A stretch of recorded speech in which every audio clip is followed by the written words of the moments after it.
হতাশাগ্রস্ত হয়ে বান্দা যখন কাঁদতে থাকে আর ডাকতে থাকে, ইয়া আল্লাহ, ইয়া রহমান, ইয়া রহিম, ইয়া হাইয়ু, ইয়া কাইয়ুম।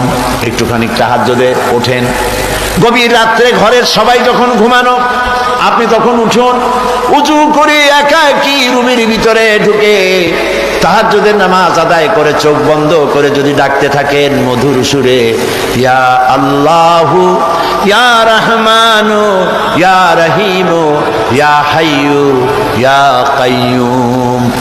আল্লামা ইকবাল বলেছেন, দিল সে जो बात निकलती है असर रखती है पर नहीं मगर ताकते परवाज रखती है।